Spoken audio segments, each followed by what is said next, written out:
Welcome everyone. Today we'll be solving one problem on circular cone based on slant edge problem. So whenever there is a problem on slant edges, instead of giving the inclination with respect to HP, they give the slant edge condition. So in the third stage, we will be taking the inclination with respect to VP and do all the three stages as usual. Only the difference is, instead of inclination with respect to HP, we will be using the slant edge concept.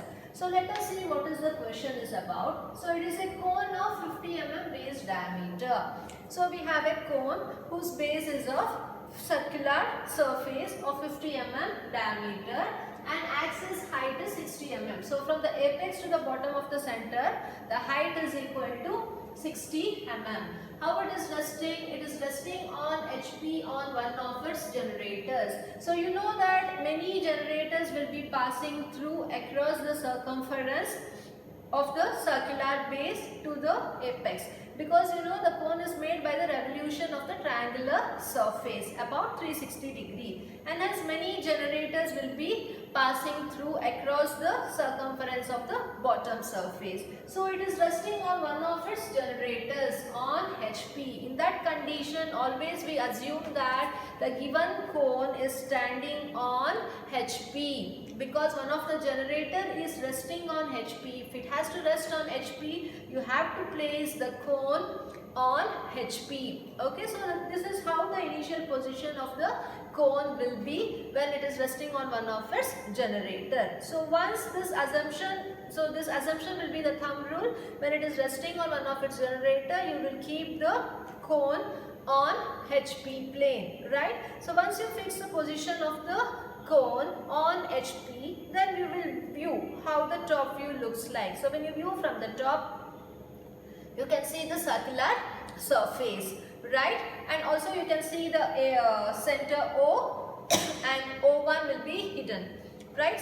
And hence we will divide the circle later to 8 or 12 equal parts. So this is about our top view. And then when you view from the front, you can see the projection of the cone to the vertical plane, just like a triangular surface, right? And here the axis cannot be seen because the axis will be replaced by one of the generator, and hence we show a continuous line instead of axis line in case of our front view. So let us start up with drawing the top view first and then go for the front view. So top view will be a circular base which provides a true shape of the base of the cone, and the front view will be an triangular surface, right? So now first we should draw XY line named VP and HP. Then we'll start up with the top view. So diameter of the base is 50 mm. So please measure 25 mm radius and just draw a circle. So I am drawing a circle roughly. You use compass, measure the radius of 25 mm and just draw a circle. So it will be knowing the center point through which you have cut the radius, right? So then you divide the given circle into 8 equal parts as we did in the previous problem. After that, I told you the top center O will be visible and O1 will not be visible. So you will write O outside the bracket and O1 within the bracket. Since I have divided the circle into 8 equal parts, we will be having the points on the circumference of the circle, 8 points. So we have to name all those: A, B, C, D, E, F, G and H.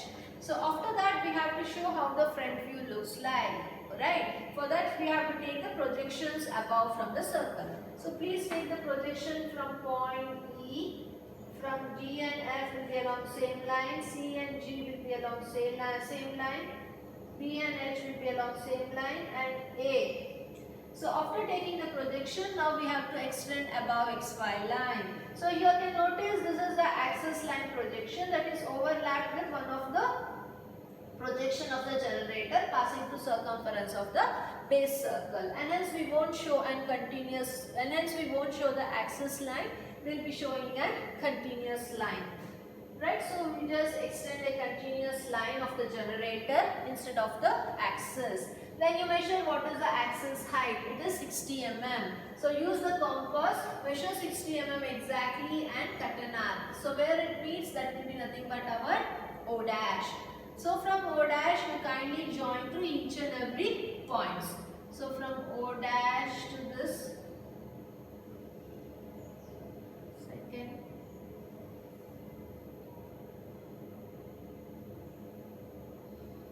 right?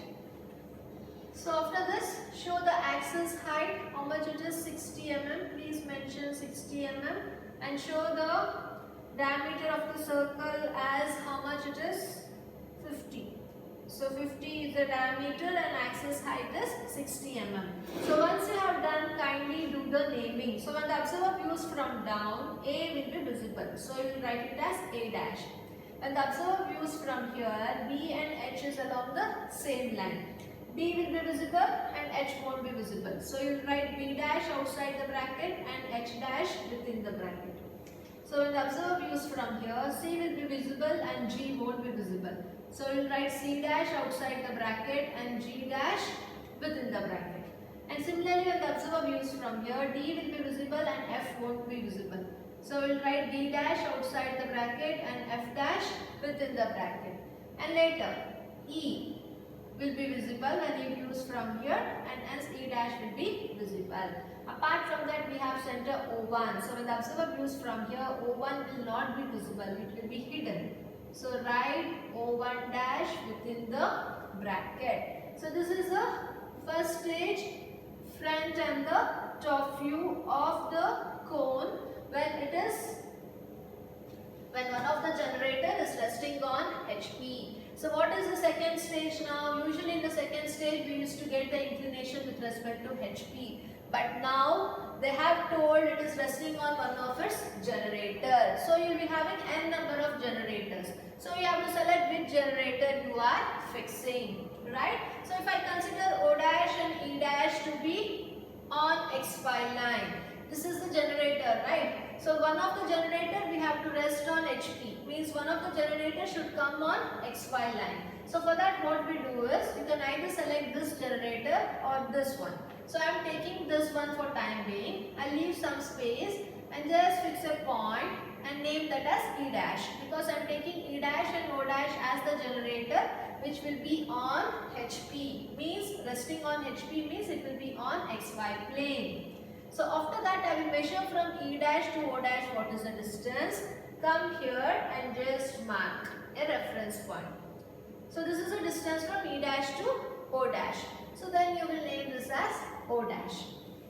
Then you need to now measure the other side of the generator, which is from O dash to A dash. So measure from O dash to A dash how much it is. Using the compass, come here and just cut an arc. Okay.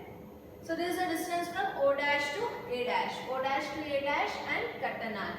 And again come back and measure the distance from A dash to E dash. What is it? Come here and just cut an arc. So where it meets will be our A dash. So after that you kindly join A dash to O dash,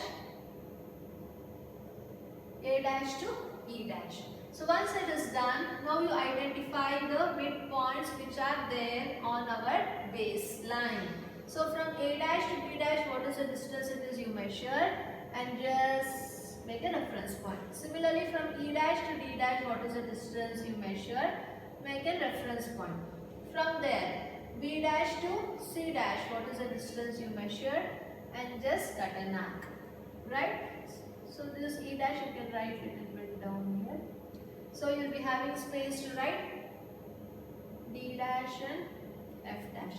Similarly, this is C dash and G dash. Along with that, we have O1 dash also. Then we have B dash and H dash. So write it as B dash and H dash. After this, now we have to join to the apex. So please join. So this is the center line, but it is not visible, right? Center line will not be visible over here. So kindly join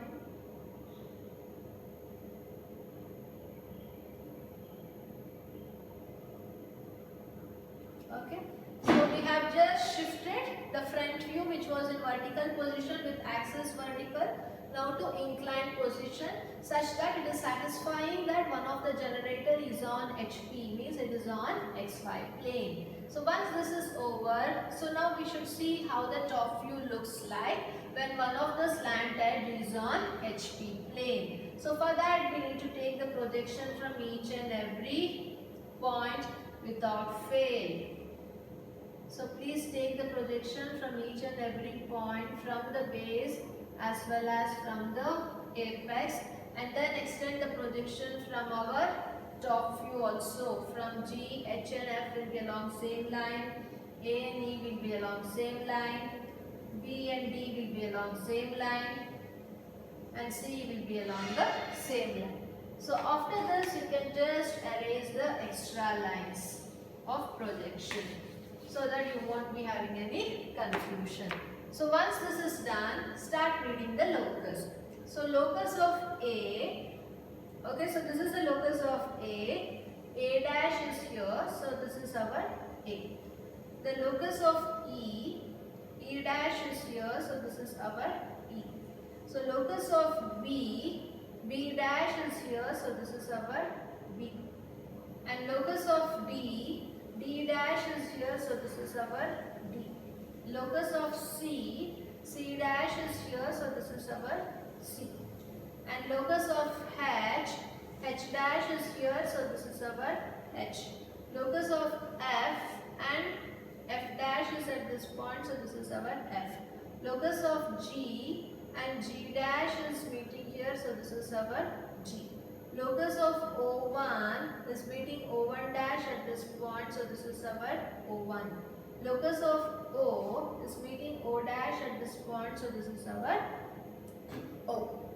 Right? So now we have traced out each and every point of the cone. How does it look when one of the slant edges is on HP? Right? So after that I told you, irrespective of the position, always the outer boundary will be visible. So we join the outer boundary from E to D, D to C, E to F, F to G, G to O, and O to C.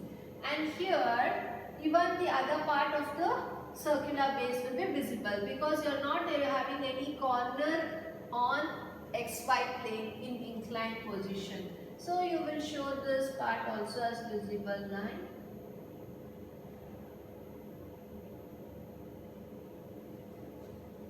And we have the axis line from O1 to O. It is passing through inside the surface. So this part you can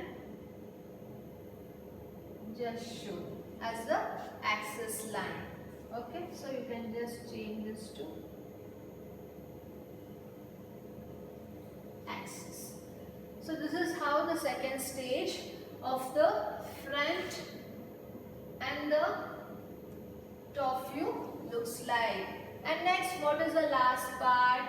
They have given the inclination of axis with respect to VP. It is directly inclined, and hence we need to determine the apparent angle here. So what is being told? Draw the projection when the axis is inclined to VP. So it is directly inclined to VP. So we have to take 30 degree to VP. So I will take 30 degree to VP first. Measure 30 degree. Leave some space and first fix the point O. I will fix the point O. So whenever the axis is inclined to VP, you will get the true length only in the first stage. In the second stage, you will be having the apparent length. So first, it's our duty to determine the apparent angle and then shift the top view second stage to the third stage. So for that, what we do is first you measure the true length from the front view of the first stage. Measure the true length. Come here and just cut an arc. So this is our O1. So from O1 you will draw the locus.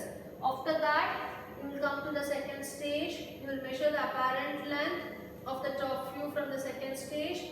Come back, go to the same fixed point and cut an arc. It will meet somewhere on the locus of O1. So kindly join properly. Okay, so this is our new O1 and extend that to our xy plane. So this angle will be our beta. Okay, so please draw the box and show what is the angle beta you are getting. So once the beta angle inclination calculation is over, so now we need to reconstruct the top view for beta inclination of the axis. So we have from here to here. So let us extend on the other way so that we will get the entire line from E to O. So for that, I will extend this axis, apparent length axis line little bit back side. I will measure from O to E what is the distance and I will just cut an arc. So I got the point E. And then I will measure from O1 to A what is the distance and cut an arc. So I will get the point A. Then I can notice from O, if you draw a perpendicular line, I can identify these two generators G and C. So I will draw a perpendicular line through O1 and I measure from O1 to G what is the distance is. I'll cut an arc. Similarly, I measure from O1 to C what is the distance is and I'll cut an arc. Both will be same. And then I have two more points here, F and D coming along the same line. For that I should know this midpoint. So I'll identify from E to this midpoint what is the distance is and I will just make a reference point. From that again I will draw perpendicular line. So from the midpoint I will measure what is the distance F. I'll come back here and cut an arc. Similarly from the midpoint to D I will see what is the distance is. I'll come back over here and I will cut an arc. After that I will see what is the distance from A to this midpoint. Okay, so I will come here and just make a reference point. From here also I will draw a perpendicular line. So from the midpoint I will measure what is the distance to H. Come over here and cut an arc. And again from the midpoint to B what is the distance I will measure and I will cut an arc. So I will get the point H and B. So this is G and C. So this is F and D. We got the bottom base circle of the cone and apex O is fixed already. So now we will just join the same replica of it. So you will just join A to B using freehand, B to C, C to D, D to E, F to E, G to F, G to H and H to A. So the base circle is drawn. You still please draw it using freehand properly. It looks like an ellipse. And from there join to the apex from both the corner generators. Okay. So this is how. And here you can just show the axis line. So we have shown a continuous line. Just make this as axis line pattern. Show the dot. So this will be the axis line. So once the top view is done for the last stage, we have to take the projections above to see how the final view looks. So take the projection from G. Take the projection from G, take the projection from F, take the projection from E, take the projection from H, take the projection from O1, take the projection from B, take the projection from A, take the projection from B and also take the projection from C and O. So once you take the projection from each and every point, it's from the top view. We also have to take the projection from the front view. So please extend the projection from each point in the front view. So after that, kindly erase the extra line. So now you can start reading the locus. So the locus of G is meeting G dash. So this is the locus of G is meeting G dash at this point. So this is our G dash. And locus of F is meeting F dash at this point, so this is our F dash. Locus of E is meeting E dash at this point, so this is our E dash. So this is locus of D is meeting D dash at this point, so this is our D dash. So locus of C is meeting C dash at this point, so this is our C dash. And then locus of B is meeting B dash at this point, so this is our B dash. So locus of A is meeting A dash at this point, so this is our A dash. And locus of H is meeting H dash at this point, so this is our H dash. So this is the base circle. And after that, identify the center. So locus of O1 is meeting O1 dash at this point, so this is our O1 dash. And the locus of O is meeting O1, O dash at this point, so this is our O dash. So draw the base circle first, it will be visible. So join from G dash to F dash, F dash to E dash, E dash to D dash,